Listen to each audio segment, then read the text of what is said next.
What is up, everybody? Dr. Vibe here, host and producer of the award-winning Dr. Vibe show, the home of Epic Conversations, and I'm the host of Epic Conversations, 2020 Best Podcast News Award winner and 2018 Innovation Award winner given out by the Canadian Ethnic Media Association. I also host the only online broadcast in the world for dads and fathers that is sponsored by Dove Men Care. It's also co-sponsored by Dad Central, Canada's national fatherhood organization, and I'm the board chair for the Global Food and Drink Initiative. It's a multimedia not-for-profit that showcases Blacks in the diaspora.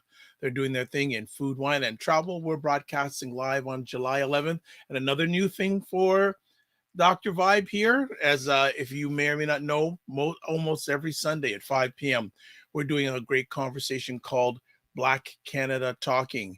And since its inception, we were doing it once a month at the end of the month. Well, once every week. And then at the end of the month, we'd have a roundtable. But because of popularity and because there's so much going on, and plus we have such a great panel, I asked them if they'd be willing to come on bi-weekly so they can give more content, give more thought process. And they said yes. So this is the first Sunday where Black Canada Talking's panel roundtable will be going bi-weekly as of today, July 11th. And just want to give you some background. Black Canada Talking is a live online event that provides Black Canadians the opportunity to give their takes and POVs on stories that are of importance to them.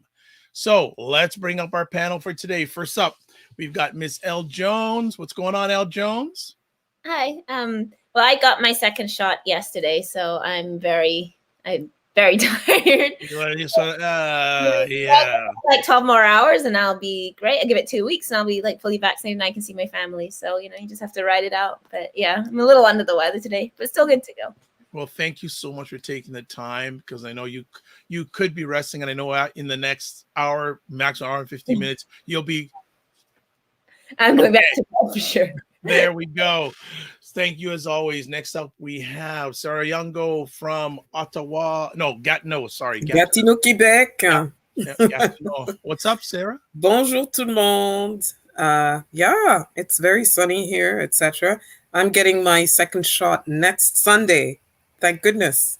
Otherwise, I'd have been completely out of commission. In 2 weeks' time, you'll be 100% good to go. Well, actually, yeah. Well, no, you have to wait 2 weeks after, like Elle said, and then you're good. You'll be good to go. Well, fantastic. So nice and sunny in Ottawa today. Good. Next up, Cesar with the stylish white shirt showing his fist is power.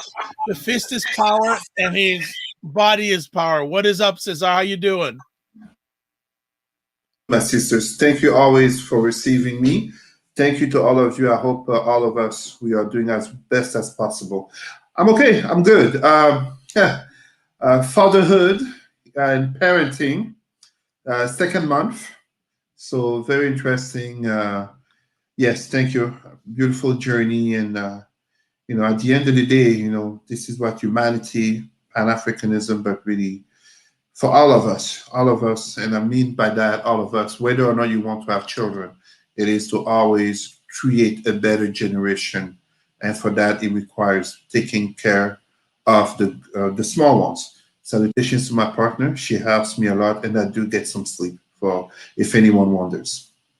Okay, no worries about that. Well, we've got, even though we're doing this now bi-weekly, there is a whole pile of conversation topics. So we're going to get through them as efficiently as we can in about an hour or so.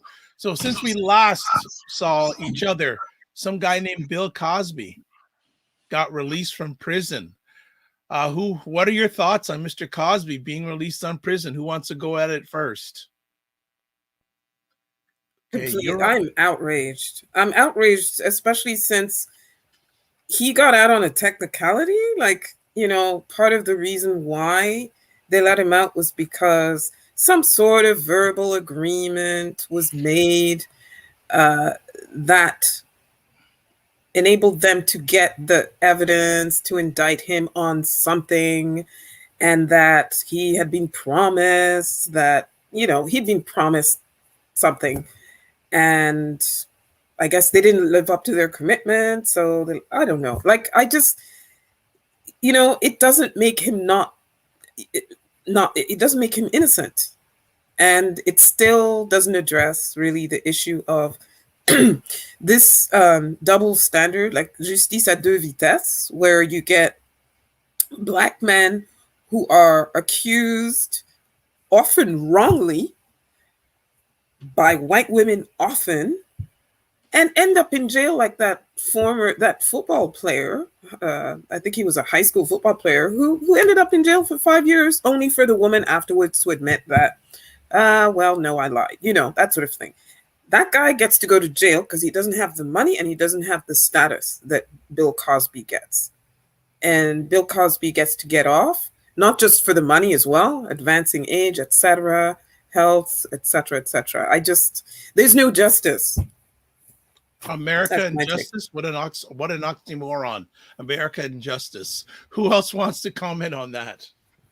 Yeah, just to follow up on that. So the man said in his own, because the whole thing on debate is that the prosecutor had promised him he wouldn't be prosecuted, and therefore he gave an affidavit in a civil case where he admitted to raping and drugging women. So this is in his own words. This isn't something that people have conjured. He admitted he did this. The issue is just that they're saying, no, the deal the prosecutor should have held, since the previous prosecutor promised he wouldn't prosecute it. He wouldn't have given that deposition. And so we're wiping it out, as Sarah said, not because he didn't do it, but because they're like, that's an incorrect procedure of the court, which is fine. I mean, that's what, that's the principle of the court in terms of, like, if you appeal and there's a reason, but that doesn't make the man innocent. Like, he admitted he did it. These things came out of his own mouth. So for him to be like, I've been exonerated and I'm innocent. No, you're not. You told us you rape people. Like, we know you rape people. And even more disgustingly, he's going on tour. And yeah, he's planning a tour. So the Comedy Basement in Brooklyn said they won't have him, but a bunch of other venues will, because people don't care. And as long as money, and unfortunately, it'll be filled with like our idiot people lining up. It'll all be Black people lining up. And like, God knows what his material will be. Like, is he going to sit on stage and like trash his rape victims? I assume he is. He can't still do his whole I'm America's dad. Like, surely he's not going to try and return to be like respectable Bill Cosby, stop stealing pound cake and pull your pants up. Like, surely he's at least lost that moral ground. But I can only imagine that he's going to be presenting himself as some done wrong victim of the justice system, like as if he's the same thing as a George Floyd or something, like we should be rallying around him. So it reveals the deep misogynoir that's in our community as well. I think it's, like in every community, not in ours alone, like misogyny is like part of the air we breathe. So it's in the Black community because it's in the white community. We didn't invent it, right? But yes, this is one of those fault lines where, you got a bunch of particularly Black men that come out and are like, oh, like he's innocent. People just want to bring a Black man down. It's like, no, he admitted he rapes people. Like, we don't have to ride for every Black person on the planet. Like, there are times when Black people are doing things, they are wrong. And like, some of his victims are Black women. So people that want to pretend that it's all white women bringing a Black man down, like Andrea Cossan is a Black woman. A lot of his victims are Black women. So we continue to like fail Black women who are rape survivors as well, Black women and girls. And so we need to do better with that and really think about what it means. It was like just a bad weekend for women because, of course, Britney Spears, that also happened the same weekend where her like couldn't get rid of. Conservatorship. The conservatorship. So it was like, it just showed that not only, we know the justice system doesn't work for Black people. It definitely doesn't work for Black women, and it doesn't work for women. You know, and we know this, it's not shocking, but I mean, just the idea of this man going on tour, and like, it's gross. So I don't have much more to say about it, but it's shameful, and God knows what's going to happen with R. Kelly. Like, so like, hopefully but you know, it's Black women and girls. So I'll never be surprised if somebody gets excused for raping Black women and girls. Like, that's been since slavery. We always want to talk about lynching of Black men, and we don't want to talk about raping a Black woman, which is equally part of the same dynamic from enslavement. So, Cesar, final comments on this conversation topic? What can I really add? The sister said a lot. Maybe I'm going to take a risky path here that may offend some Black women, but also some Black men. To be honest, unfortunately, and this is quite odd, because I like how Elle put it regarding, you know, kind of like Bill Cosby coming forth most likely as a victim of the justice system, aka in terms of his agreement, he should have never gone to jail. So technically, we would be tempted to say, well, the justice system worked for him, and who knows, maybe he's going to even sue and get some type of compensation. At the same time, we have to be honest, even if a man or a Black man wants to stand up for Black men, etc., we have to be honest. He confessed to himself. He confessed, to my knowledge, from what I read, he confessed that indeed he did give pills that were in the purpose of drugging for sexual encounters that were therefore unconsented, aka that's rape. So it's very it's very interesting to see how you have a man, he happens to be Black, but definitely he's rich and famous, who is benefiting from a technicality getting him out of jail, when we have to be honest, if he was poor, I'm not sure that technicality would have been found and benefited him. On the other side, and of course, I'm not trying to deflect, but on the other side, we still live in that society where indeed the violences, notably rape, that occur to Black women go too often silenced and forgiven, aka it's kind of like a pass. And when I say a pass, allow me to side with the original Aunt Viv, who took it on, I believe it was on Felicia Rashad. So Mrs. Huxtable, I was never a fan of the Cosby Show, to be honest. So please don't mind me if I get the names wrong. But I think on Felicia Rashad, who was showing her support in claiming an injustice has been done. I don't know if a man can clearly say that he has, in some way or another, participated in the rape of women, notably Black women, technicality or not, I'm sorry, he deserves to go to jail. I mean, this is my personal opinion, and an opinion that I had before I was father to a daughter. On the other side, I have to be also honest. We do live in a racist society where we have rich, powerful white men, such as Roman Polanski, who is very free and going to shows and concerts in Europe and celebrated, although he definitely does have a pedophile sentencing. It's not just an accusation. He got condemned for pedophilia, yet he's free over there. And we know if the United States wants to catch you, especially in Western Europe, they will catch you. So there is a lack of governmental desire to catch Roman Polanski. In the same sense, and again, I have to say it, not just on behalf of Black men, but also Black women, we do live in a society where the Karen and Becky's, aka white women who make false accusations on Black men, go escape the justice system. And I give an example here to that very woman, what's her name again? Carol, I think her name is Bryant Dunham, Carol Bryant Dunham.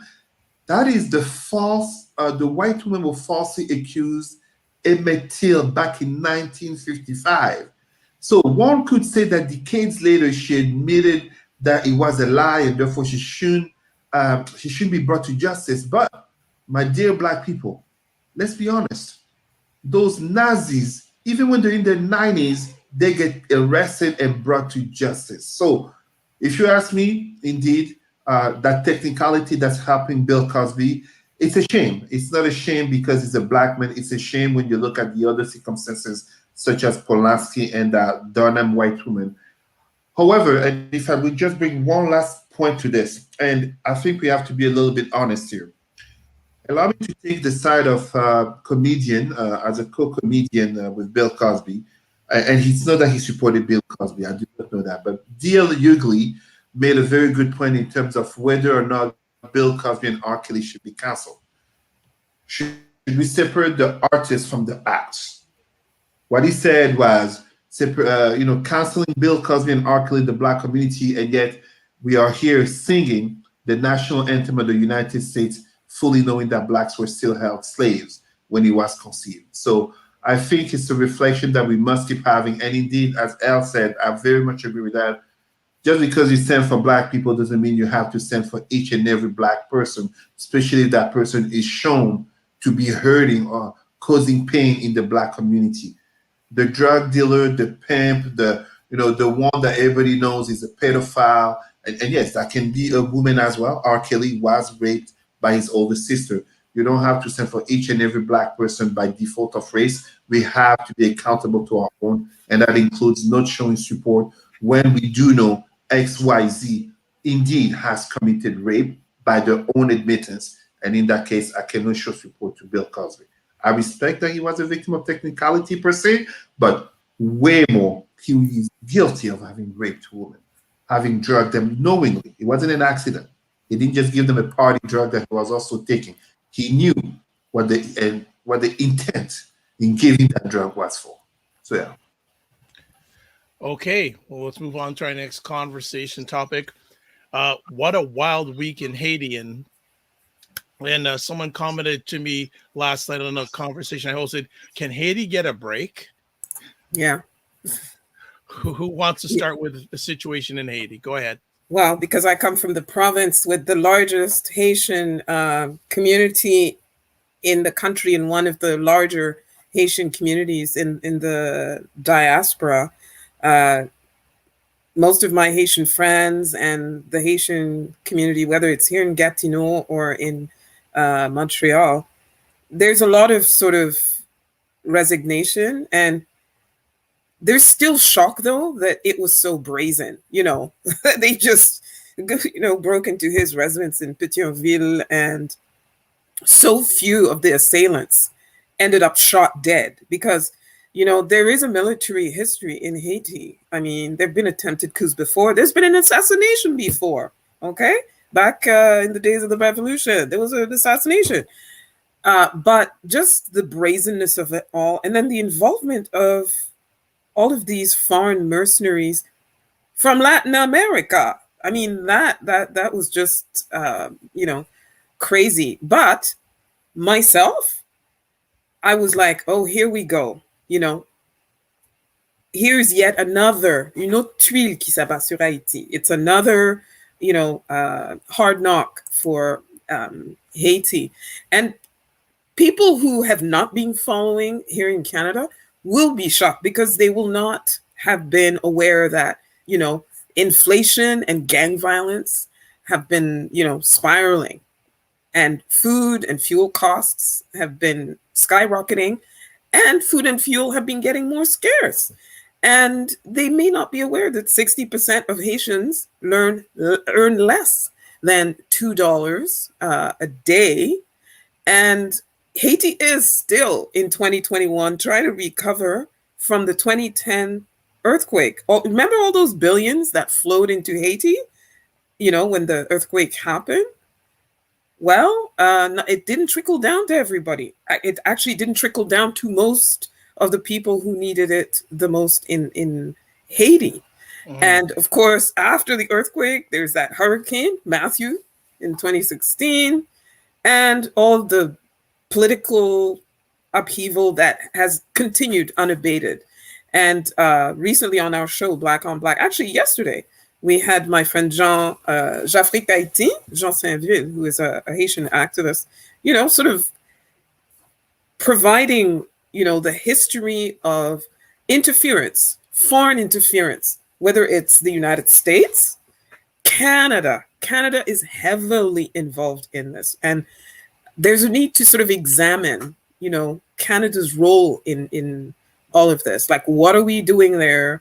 Why are we always going to find Canadians where, things go wrong? Apparently, one of the assailants was a former security guard at the Canadian embassy, for example, right? The companies that go there, all those Canadian NGOs, many from Quebec, from my province, are they really about, orphanages and education and sanitation and healthcare? Are they really all about that? What is going on? And so now Haiti is it's a state of flux because I don't know if you guys are aware, but the Security Council did meet on Thursday. And the Haitian authorities have made a request for assistance again. And now there's a thing where the current prime minister, everybody's kind of questioning him being there. This is Monsieur Joseph, who is not the person who had been appointed by Moïse to replace him. It was Ariel Henry who had been named. So right now, Mathias Pierre, acting premier, he's going to be there until September 26th. There's supposed to be another election. And of course, there's a history of, just electoral mayhem in Haiti all this time. So I just really feel for the Haitian people yet again. They don't need this. And on top of it, COVID is raging over there with, the health infrastructure that is very, very fragile and in some places non-existent. And then you also have that tension with the elites. There's incredible wealth in Haiti and incredible poverty in Haiti. They coexist. And I'm just wondering, how long is that sustainable? That's all I'll say. Cesar, because Cesar probably has the history as well from revolution. Thank you so much, Sarah. You gave very good context. What I could say, and of course, I'm not Haitian. None of us are Haitian. My father has been to Haiti as a lawyer. I did not get that opportunity yet. But as we are all from the continent, all our ancestors, as Black people, all of our ancestors may have been cousins, brothers, sisters, etc. yesterday, 500 years ago, or 200 years ago. It's important to remember something.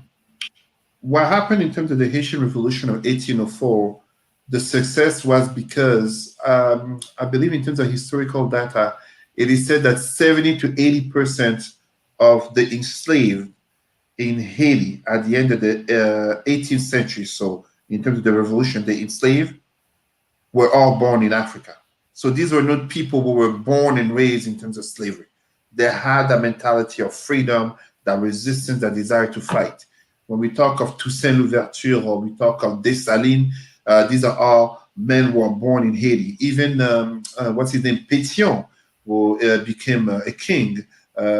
Even Pétion is written in historical records to have witnessed the first Black sovereign. I have to be careful with the words. I don't mean state as a country, that was Haiti, but Fouta Djallon that forbade the slavery of Black. That was in the 1770s. The point that I'm trying to say with this is, Sarah said it well. Haiti is absolutely a victim of neocolonialism by America. Let's think about Bill and Hillary Clinton. By Canada, aka the police missions, the UN missions, and by France, beyond the 1830 imposition of 100 million gold francs that have depleted and continuous involvement, notably in terms of extraction of natural resources, but also continuing impoverishment of the mass population with nepotism and corruption regarding the elites. Me saying all of that is simply to come to the point that Haiti needs a second revolution. Haiti needs a new revolution. Haiti needs an uprising because all of the issues that we talk about when we hear about Haiti, now we're talking about the assassination of President Moise. Yesterday, we were talking about the gang violence and the kidnappings and the shootings. And before that, we were talking about the healthcare issues, cholera, COVID, etc. And we're still talking about the 2010 earthquake. The 2010 earthquake, for me, in my humility as an African, it really seized upon me when my mother was watching the TV in tears because, as she put it, it's not just that there's a tragedy on TV. We've seen tragedies. But it's because if he didn't say Haiti, why wouldn't she believe this was Cameroon? If she was Congolese, why wouldn't she believe it's Congo? If she was Jamaican, why wouldn't she believe it's Jamaica? Haiti is us. We are part of Haiti. We must support our Haitian brothers and sisters. We must support them in terms of a cleanup. When I say clean up, Sarah gave an excellent example. The Haitian community of Quebec, notably Montreal, is, in terms of my numbers, I believe the third largest I forget some of the diaspora communities in South America, like in Chile. But it is one of the most important one with Miami, New York, Paris, Chile, Montreal. If you look right in Canada, we have means illegally acquired, such as there was a story a few months ago regarding a Haitian politician who was owning a villa and using his wife in terms of transaction dealings with an engineering firm in Quebec. The corruption is so present that in terms of the assassination of President Moise, and you know how the distrust in terms of formal medias, in terms of the assassination of President Moise, I'm hearing two tales. One that says that he was fighting corruption against the big families who are hoarding the wealth. Because just as, and I will give an African parallel here, the poorest country of Africa on papers in terms of development indexes by Western nations, of course, the poorest country in Africa, Malawi, the richest person is a pastor. Yes, he's the richest person is a pastor. Mm-hmm. Haiti, aka the poorest country of the Western Hemisphere, you have some very wealthy families that have been wealthy through generations, or whose children go to the Ivy League and private schools of the USA and France, who are connected to presidents in France, as in the US, and prime ministers right in Canada. There is a fundamental corruption. The other side that I hear is that President Moise himself was very corrupted, not wanting to have elections, not wanting to leave power, but notably having contributed, being part of the wasting of the money from Petro-Carib, millions of dollars given by the Venezuelan government of Hugo Chavez in terms of helping to the uplifting of the Haitian population. As so many stories, it's more complex than it seems, but one thing that I'm sure of, those so-called assassins, that squad, they're getting caught a little bit too easily, if you ask me, in relation to the murder that they committed. So I'm very suspicious regarding that part. Yeah. Elle. I don't have much to add. I mean, my first sort of irrelevancy, which will be the least on point political thing I'll say all day, but it's very taking aback because I think he looks a lot like Dave Chappelle when he was playing Black Bush. So I just find watching the news like disconcerting when I look at images of him. That's totally irrelevant. Everybody else covered it. I mean, Canada's, of course, been interfering in Haiti for years through the Lima Group, through obviously we led the coup against Aristide. And of course, Canada's always claimed that was about Aristide's corruption. It was really about Aristide taking money back and nationalizing, like trying to put money into schools and hospitals, and they never forgave him for that. And they've never forgiven Haiti for freeing themselves from enslavement. And, Cesar mentioned the indemnity put upon Haiti, which is the equivalent of something like $80 trillion that they had to pay France between 1803 and 1947, right? So when people say Haiti is the poorest country in the Western Hemisphere, they never say why Haiti is the poorest country. So Haiti will be punished forever for the crime of freeing themselves from enslavement, the only successful slave rebellion in history. Haiti had the first constitution that declared everybody equal. Haiti declared that anybody who would touch the shores of Haiti would become black, and used blackness as a measure of humanity. And like we've never stopped punishing them. The Western countries have never stopped punishing them, and Canada has been heavily involved in this. Although we always like to represent ourselves as sort of outside of the machinations of the world when it suits us, right? And it's the same thing in Africa. So yeah, I don't really have anything to add. I think we've really covered it. But yeah, I mean, the punishment continues for liberation. Well, thanks for ending on that one. Oh, excellent. Next up, we have new female Indigenous leadership in Canada. Inuk leader Mary Simon has been named Canada's first Governor General, and then also Roseanne Archibald elected first female national chief of the Assembly of First Nations. Are these significant events for Canada? Who wants to tackle that first? I brought it up, so go ahead. Yeah, I mean, I was waiting with bated breath. Who's going to take on Julie Payette's mess, right?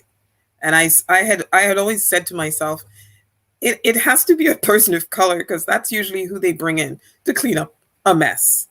And it most likely was going to be an Indigenous, a First Nations or Indigenous person.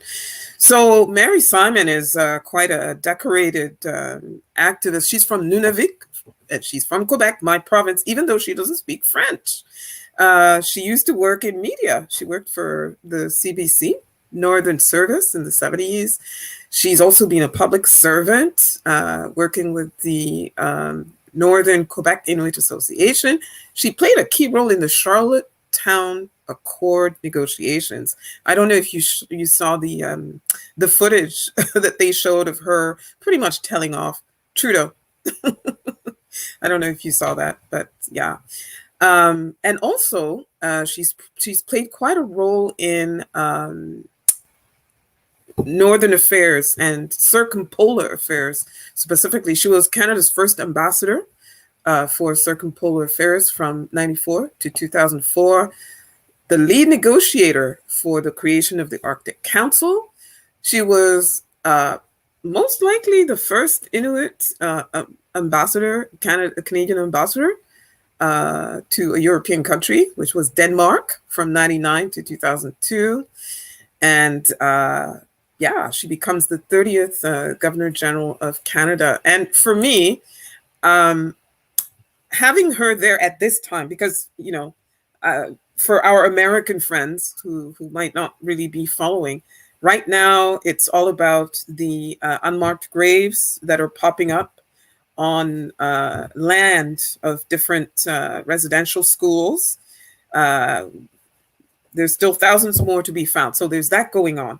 There's the Trudeau government that's continuing that tradition of fighting First Nations communities who want to take back, the care of their children, and who are looking for, equal funding for their kids and opportunities for their kids. They're looking for water, the water advisory thing. That was a big plank in the Liberal platform, etc. We just had the missing and murdered Indigenous women and girls. We had the commission, their calls to action, etc. There's all of this.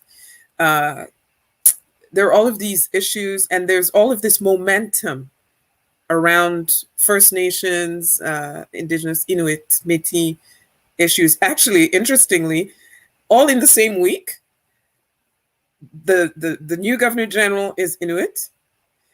The Assembly of First Nations elects its first ever national chief in the person of Roseanne Archibald, who has been the regional chief in Ontario. And then Trudeau went to, where did he go? Was it No, it wasn't Colossus. He went to some British Métis Columbia. territory. Was it a Métis territory he went to sign an accord where they were handing back control to the Métis of child welfare issues. So Mary Simon, I'm hoping, is going to keep the heat on from the platform she has. Yes, everybody says, oh, the Governor General's position is ceremonial, blah blah, and the irony of an Inuit woman representing Queen Elizabeth II of all people, former colonial master, etc., etc. I and another thing too, people say yes, ceremonial. People don't know Mary Simon. This is a strong woman. I don't know if you guys have heard her speak at all about defending, the Inuit, and talking about things like 60 Scoop, and talking about, when they used to snatch Inuit people and take them south, and then they disappear, because that's another phenomenon that needs more looking into, finding where all those people disappeared to, who were taken for health reasons. I think it was the tuberculosis. Yeah. So her, in tandem with the first woman national chief of the Assembly of First Nations, hopefully there's going to be a lot of movement, because anyway, that's what I've seen. Women tend to be a hell of a lot more practical. We want to get things done. We just do. And we are often on the receiving end. We're first in line to get all the abuse over everything, whether it's the economic, whether it's the physical, whether it's the political, or whatever. So I'm hoping that the two of them, sort of in tandem, are going to really push the issues and get more justice, get more movement on improving the lives and the welfare of our First Nations, Inuit and Métis. Who's next? Yeah, just briefly, as a diehard abolish the monarchist person, so I'm anti-monarchy. But this is what's interesting about the Governor General, because of course we had Madame Jola as well, who was an excellent Governor General, and linking back to Haiti, of course. Something I forgot to say there is, remember when she was elected as the head of the Francophonie, and they tried to say that Haitians weren't really Francophones from him? But let's just remember that. But, obviously Madame Jean, who has, done a lot in terms of her commitments to the Black community, but I still just don't agree with the Queen. But it's always interesting when you have these positions, because yes, one of the things I commented when I was asked about the monarchy previously was, the Governor General might have some utility if they actually took a lead on land claims like sovereignty, right? Because of course treaties are with the Crown. So technically the Governor General, as the Queen's representative in Canada, has that role of addressing Indigenous nations. So that's what's going to be really interesting with an Inuit Governor General, is what is going to be her actual political relationship with Indigenous nations, and how is she going to, because all of this is about the Crown. Like all of this is on the Crown. That's why when Chief Teresa Spence was hunger striking during Idle No More, it was all directed towards the Crown. They were like, we don't want to meet with the Prime Minister, we want to meet with the Queen. So there's this particular role in the development of the GG that I think is interesting, particularly in terms of Indigenous politics and those kinds of claims. So that's where I suppose it moves beyond, this idea, it's cosmetic, it's just about, getting in people from different identities. And there actually is this like possibility for what could happen in that role, but also what should be stopped from doing. So I don't know, but I'm still anti-monarchy. I don't care. I could be the Governor General. I'd still be like, abolish the Governor General. This is also part of what the government does too, right? That one way that we revive institutions is by putting in diverse people in place. And then we as communities are supposed to be like, oh, well, now I'm for the Justice Department now that a Black person's head of it, or, whatever it is. So that's not to critique the people in the role. They've done a lot. There's nothing wrong with her resume, but we always have to be vigilant in terms of they have a purpose when they appoint people to these roles, and they imagine that purpose is gatekeeping, dampening people down. Oh, look, we have an Indigenous Governor General, guys, we're making progress. But unless that progress is actually made through, reparations to people to Indigenous nations in a real way, actual water on Indigenous reserves, like stop killing Indigenous women. Like, unless those things happen, it doesn't matter how many amazing people we have in high positions from any community, like, until that status quo changes. So that's not a critique of her, of course. I think she's, an amazing woman, just like I think, Mikhail Jean was an extremely accomplished woman as well. But boo for the Queen, hands down. The Queen has had no reckoning. People like to pretend that the royal family is somehow cute and benign. I mean, England's playing Euros right now. You're just like, do I cheer the colony? Uh-oh. I think Ellis. Things are lived out. My own mother grew up in a colonial country under colonization. My own grandfather was threatened with sedition. Like, these are not long ago histories. Yeah. These histories that my father's Welsh, and like Welsh was eliminated as a language. He tried to get rid of Welsh. Like, and these are white people, that living next door to England. Like, their first colonies were these countries. And like my dad, had to relearn Welsh as an adult because they had, tried to strip out language. So we can't pretend that this monarchy has not been so violently responsible for, like, you can spin a globe and put your hand down and touch a place, wherever you put it down, including the ocean, the British probably committed a massacre, and until we come to terms with that, not only Canada's relationship there, but also the global impact of this British colonization, where so many of the conflicts ongoing in the world are caused by Britain, including Israel, Palestine, including oil in Iran and Iraq, including India, Pakistan, right? Like, when you trace all of these conflicts, the British have their dirty, blood-covered hands in this. And until we stop pretending that that's what the monarchy is, like that they're just a nice woman in a hat, like, we're never actually going to confront colonialism. So one thing I forgot to add to my context, and then I'll let Cesar speak, is so you have the thing with the unmarked graves that's going on, the signing, whatever that agreement he signed with the Métis, etc. But this is also the same week where you had Mamalak Kakak from Nunavut, an amazing young woman MP, New Democrat, who has decided she is not running again, and who made, guys, if whoever's tuning in, you need to look up this lady's farewell speech in the House of Commons, explaining the plight, especially of Indigenous First Nations Métis representative in our national parliament, and just how they pretty much are run out. And after her farewell speech, her press conference that she had with Charlie, was it Charlie Angus, where they were talking about calls to action, where she had to tell off the reporters who wanted to change the topic. And she had to stand, that's leadership. She had to stand there and say, listen, I'm here about children. I'm here about missing children who were raped, white priests and nuns who have disappeared overseas, who the government is not repatriating so that they can be prosecuted for their crimes. And you want to change the subject and talk about, other topics, etc. And that same day, we had just found out earlier in the morning that Jody Wilson-Raybould, the first ever Indigenous Minister of Justice, announced that she is just getting out of federal politics altogether, again, for similar reasons as Mamalak Kakak. Sorry, Cesar. I just wanted to add sort of the context of all this other stuff that's swirling around. No apologies at all, Sarah. You actually did speak to the point, one of the points I was going to address regarding Mumila Kakak. And I say this as with much respect to our First Nations, Métis, and Inuit people, as we are Black people, recognizing that we are on colonized land. Pan-Africanism support Indigenous rights.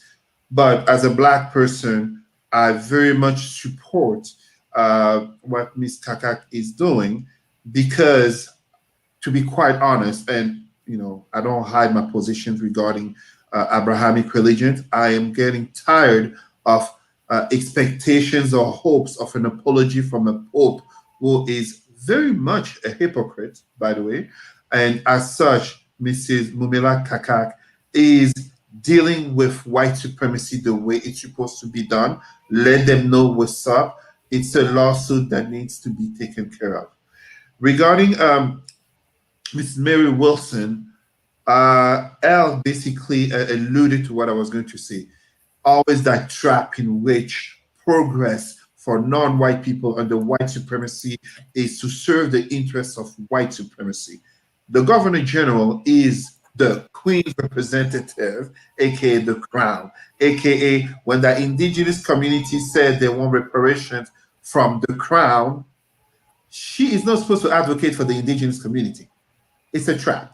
That's really what it is. It's a trap because she is expected to represent the interests of the Crown, aka Canada, aka the Queen of England. Now, on the topic of her, one thing I must address is very much the colonialism that she is a victim of from the very day of her announcement. That colonialism in being that she does not speak French, but she's bilingual. She speaks her indigenous language and she speaks English. And yet we saw some, obviously, not racist francophones from Quebec. From Quebec be offended she doesn't speak French. Please, as I share my emails on links and resources in the Department of Child Welfare across the province every 2 weeks about, show me that one previous Governor General, and we can exclude here any non-white Governor General, but show me any white Governor General who spoke any indigenous language of this land. Julie Payette. Was she spoken indigenous language? Well, unfortunately, that is not going to be the highlight of her career when you see how it turned out. But you see my point. I mean, to me, she's bilingual. And, those who are francophones, guess what? Too bad.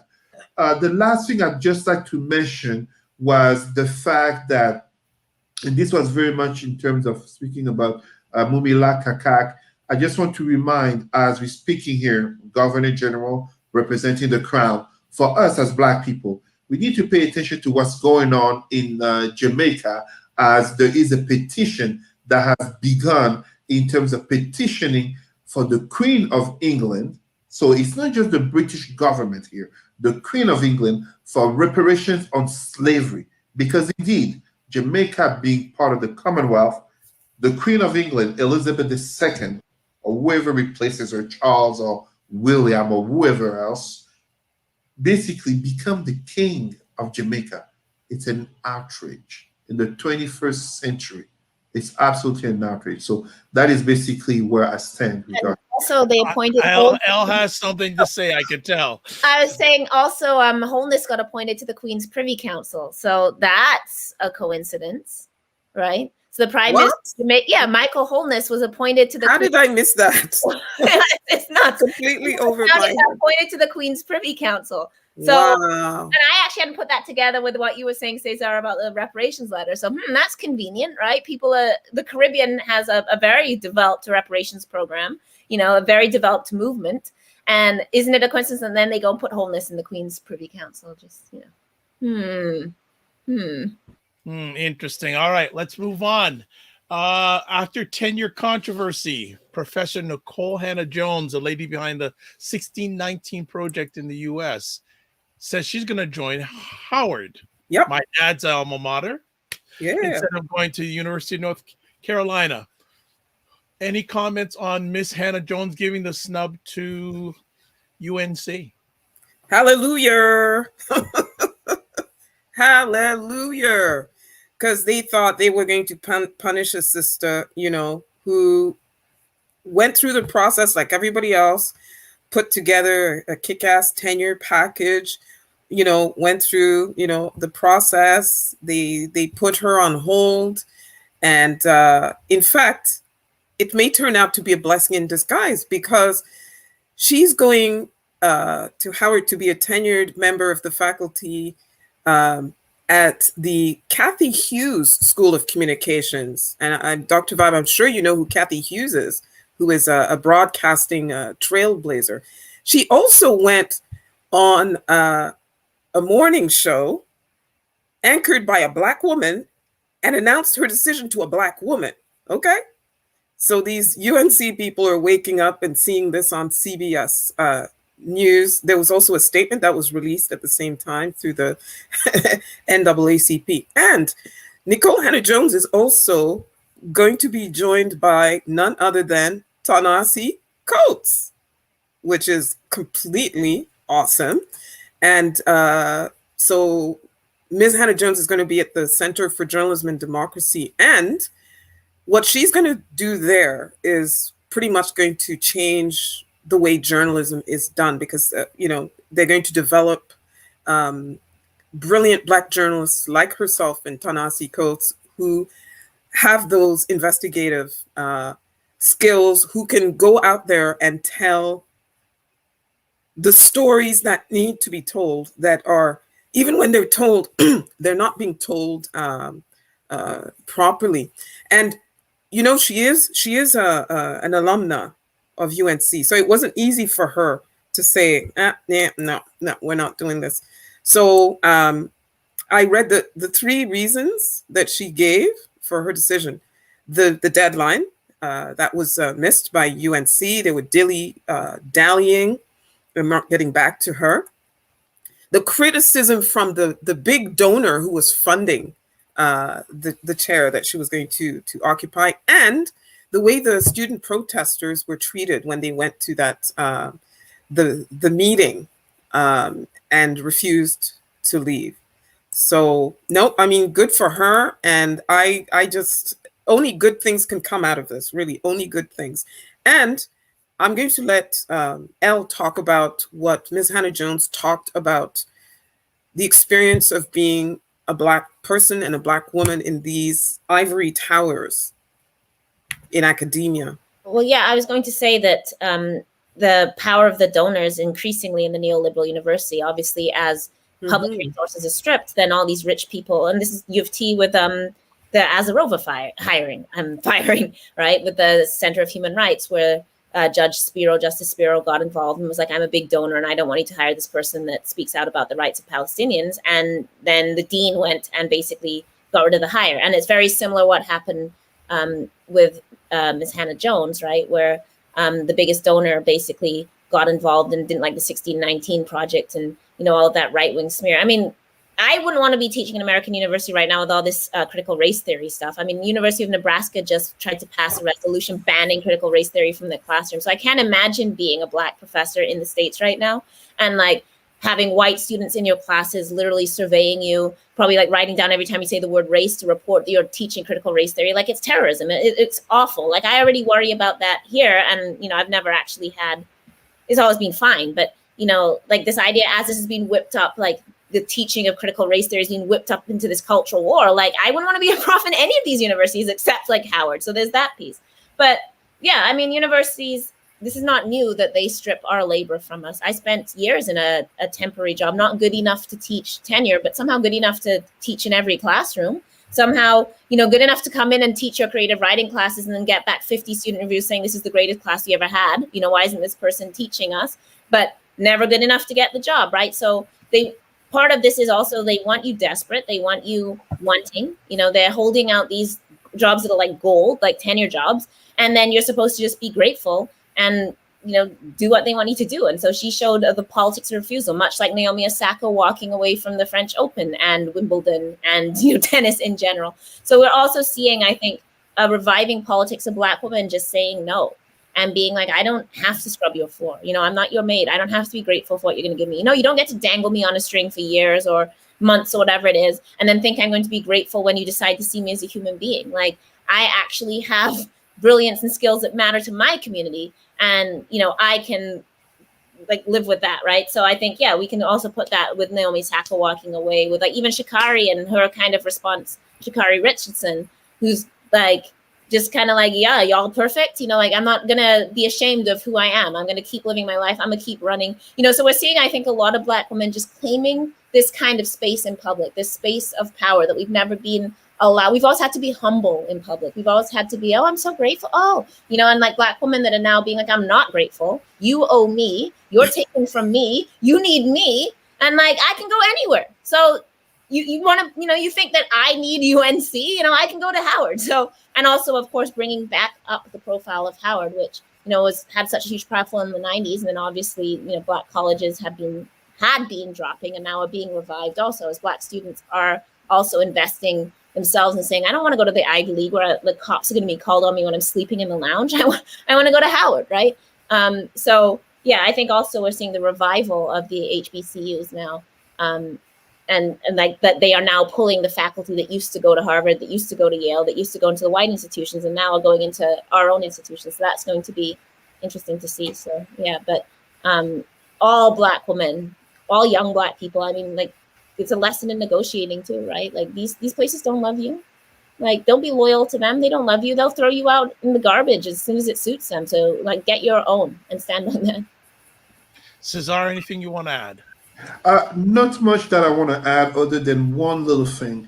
We need to really support, encourage, really promote HBCUs and a Black education to our Black youth coming out of high schools, but also our Black professionals to dare to be unapologetically Black. When I'm saying that, it's also because when you look at, is it last week? It may be this week, or I think it was last week, the NCAA decision that star athletes can benefit from their name.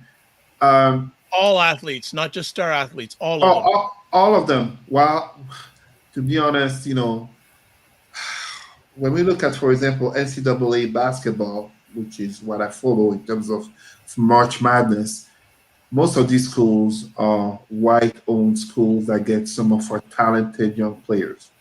The mix of athletics and academia is notably in terms of bringing in money to these schools, but also to raise the level of that school in terms of standing, in terms of benefiting from XYZ who went to that school, becoming an alumni, helping for XYZ program. So the only thing that I will say regarding this story is much respect. We need to support our own people helping our own institutions. And yes, I do know for those who will want to criticize, yes, there are white students who go to HBCUs. Yes, there may be even some type of white leadership, but first and foremost, those are HBCUs, those are Black schools, and we need to support our students, our professionals to want to go there instead of keeping on going to these Ivy Leagues and not even often Ivy League white schools where time and again, there are victims of racism. Time and again. That's all I would say on that. And one quick little thing, if you don't mind, and I don't mean to derail a message that Italy won the Euro final.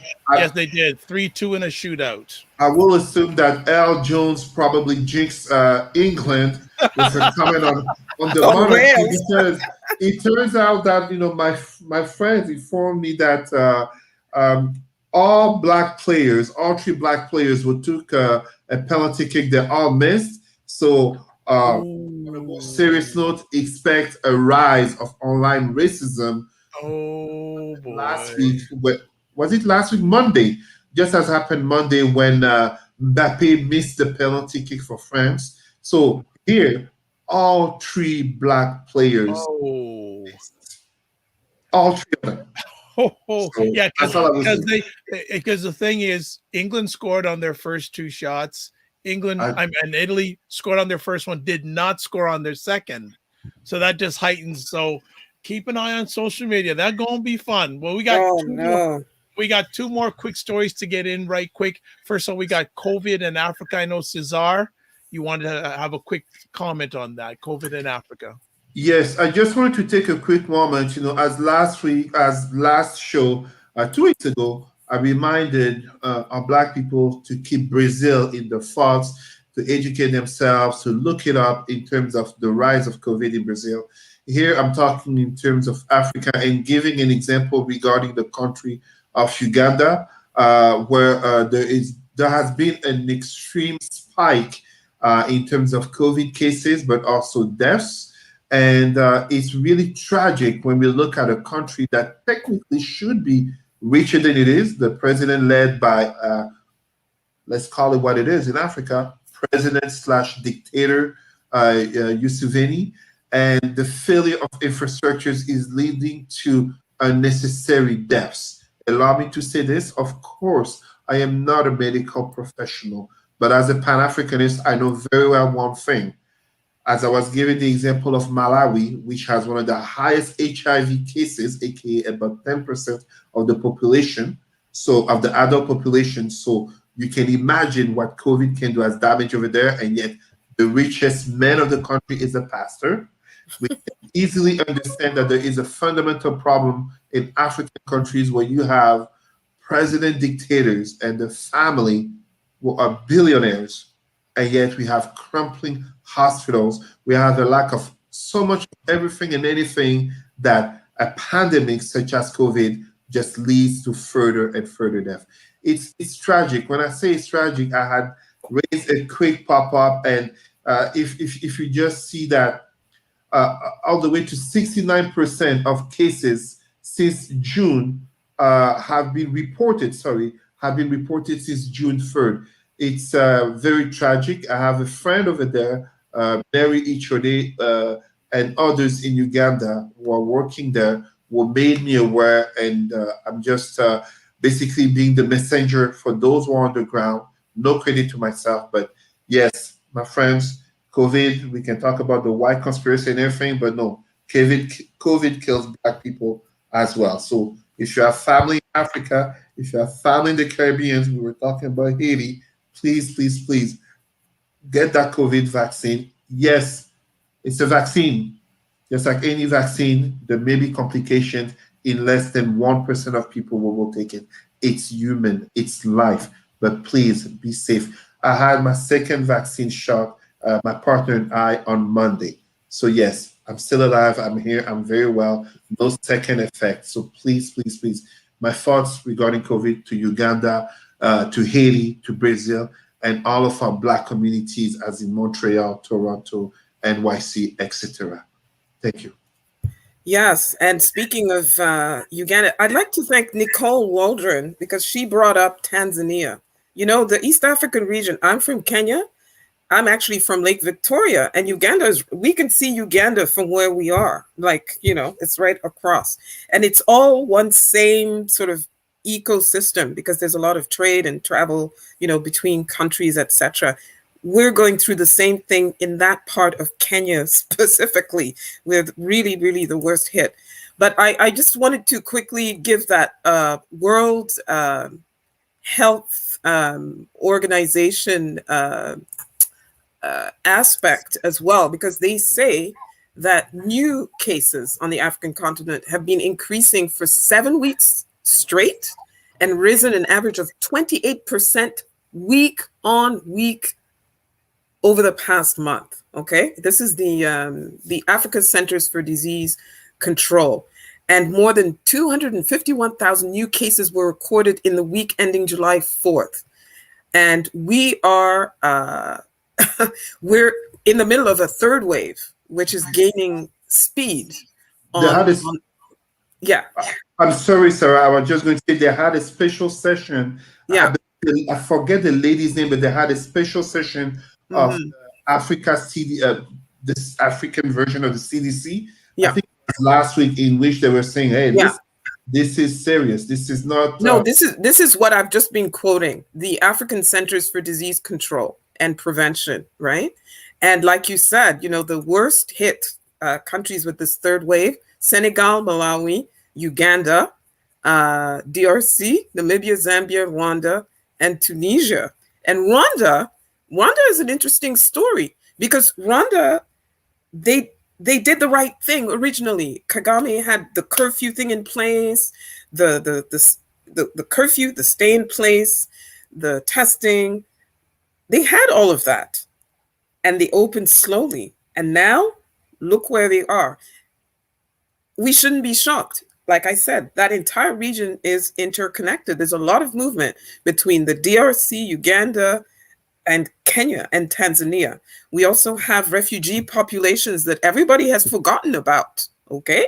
And, you know, we're not hearing the situation in the camps as well. But I'm going to stop talking about statistics, and I'm going to appeal to people who want to help with the effort in Uganda specifically. My friends at Mama Watali has a campaign going. They have a GoFundMe. I think they're trying to raise $200,000 so that they can get equipment over there respirators, PPE. They don't have PPE, okay? And medications and things to treat people that end up in hospitals. So if you can look up mamawatali.org or go to Afro Global Television, Moses Mawa and his team are also supporting the effort in collaboration with the Ministry of Health in Uganda, the Ugandan High Commission here in Ottawa, and the Ugandan associations here in Canada. All right. Well, that is it for our first bi-weekly edition of Black Canada Talking's panel. I always like to thank everyone who caught us live or catch us on a replay. It's appreciated, not taken for granted. Before we leave, as always, we ask people, what's the best way to get in contact with you? Elle, what is the best way for people to touch base with you? Email el.jones@msvu, like Mount St. Vincent University.ca. That's the best. Excellent. And we know that you're going to be better sooner rather than later. So thanks for yeah, I'm going to go knock myself out and lie down. And I'll be fine tomorrow because I am a resilient, strong Black woman. There you go. Sarah, how about people get in touch with you? You can get me at the Black on Black email address, blackonblack891@hotmail.com. Cesar? Reach me on Facebook, Cesar Rimy, R-I-M-Y. Very easy to find, always controversial, always Pan-Africanist. Are you back? Always Cesar. Back? Have 10 bans on Facebook? Oh, when I go for too long without getting banned, I start to get nervous. No, it's true. I know it sounds so weird, but it's true. Today I had the weirdest exchange with, I don't know if, here they don't talk. I think Sarah might know what I'm talking about. It's called les identitaires blancs. So these are white people. Yeah, who are into identity politics. Who will go through identity politics in terms of the country. So basically what you will call Republican conservatives, but in France. Yeah. And there's a page in France that basically is a concentration of them, but it's only political and social issues conversation. And this lady was telling me about an incoming race war, and she got very offended as I reminded her that back in 1940, a lot of French people actually betrayed their own country. Yeah, Was they collaborated with the Nazis. And now, 70 years later, when you consider the 2 World Cups that France won, it wouldn't have been possible without blacks and other. Bleu, blanc, black. Exactly. So I told her, don't worry. There's no worry about a race war. There will be a lot more traitors. She lost it. It's that type of exchanges that I get banned for. Well, all right, folks. Thanks again. And unfortunately, Warren Clark could not make it today, but we will catch him in the next few weeks. He's transitioning to a new location in Canada. And when he comes on, he will go into more detail on that. So thanks, everyone, for making it today. My name is Dr. Vibe, host and producer of the award-winning Dr. Vibe Show, the home of Epic Conversations. I'm the host of Epic Conversations 2020 Best Podcast News Award winner, 2018 Innovation Award winner given out by the Canadian Ethnic Media Association. I host the only online program in the world for fathers and dads that is sponsored by Dove Men Care, also co-sponsored by Dad Central, Canada's national fatherhood organization. And I am the board chair for the Global Food and Drink Initiative, which is a multimedia not-for-profit that showcases Blacks in the diaspora that are doing their thing in food, wine, and travel. As always, I close off with this: live your life as a dream. If you can dream it, you can make it. Sometimes you have to get small to get stronger. Block assumptions and aim bigger, aim better, aim higher, aim wider. Love, faith, and respect. Remember to give yourself grace. Subscribe to the Dr. Vibe YouTube channel and or us on Facebook. It's appreciated, not taken for granted. And God bless. Peace to you all. Keep the faith. And thanks to BIA Media for the production. We will see you on Black Canada Talking next week, but the panel will be back in 2 weeks' time. All right? Give yourselves grace. Peace.